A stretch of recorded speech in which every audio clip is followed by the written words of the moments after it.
My name is Tombest. I've been a full-time inshore fish harvester since my early teens. I was the founding and I am the current president of the Petty Harbour Fishermen's Cooperative, which is a fishermen's cooperative that's with membership restricted to fish harvesters only. Well, Petty Harbour was one of the earliest established fishing communities in Newfoundland, and not only that, in all of North America. Back in the late 1500s, early 1600s, people came here from Europe to fish. And then later on, people settled here in the early 1600s and mid 1700s.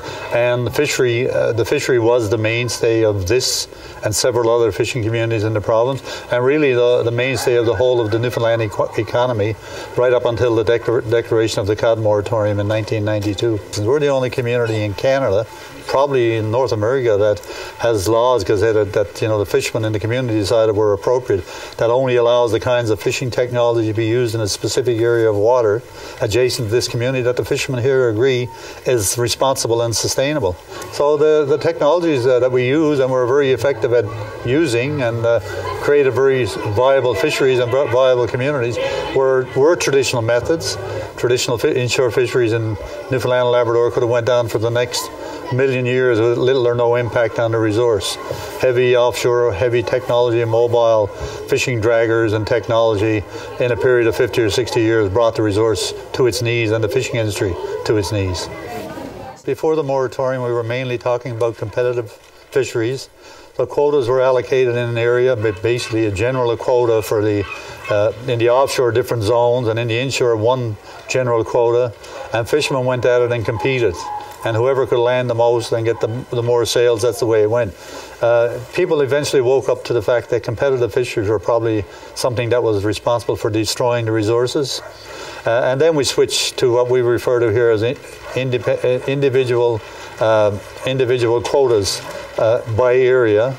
Everybody gets a chance to catch their quota, so it's quite fair to everyone, but it's not, when you look at competitive aggressive fisheries and aggressive fish harvesters, the guys that were really good at it have kind of been brought down 10 or 12 levels to the equivalent of anyone who really wasn't aggressive at it. So there's a little bit of an issue with it, but it's far more, from the point of view, responsible when it comes to how we fish, and the fact that it's more conducive to sustainable fisheries.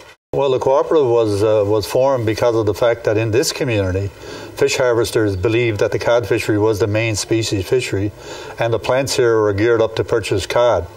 And the processors that we were dealing, or the merchants we used to refer to them as, people that had establishments set up in the community, would not buy the cod from cod fishermen because it was far more lucrative for them to process and sell capelin and squid and other species in the international marketplace. And they put fishermen here on a day-to-day quota. We never knew from one day to another how much or if any cod we could sell when we got to the wharfs. It eventually became clear that our only option was to get involved in the business of marketing product ourselves. So we started from the ground up, a group of volunteers. We've been volunteering running this operation now for 30 years, and we've been very successful in doing that, even through a very difficult time during the moratorium. We have the technology to destroy every last living species in the ocean. And therefore regulations and international rules and regulations, international partnerships, when we talk about management regimes, have to be in place and have to be effective and have to be efficient. You can't have single countries having vetoes on, if they go out and they break the rules, like Spain does and like France does and like Portugal does under the North Atlantic Fisheries Organization. They can be penalized as much as they want to. They go back to their home state. Home state has a veto on the penalties, and they implement their own penalties. They're the ones that send them over here. They're not going to put penalties in place that's going to impact how they do business in international water.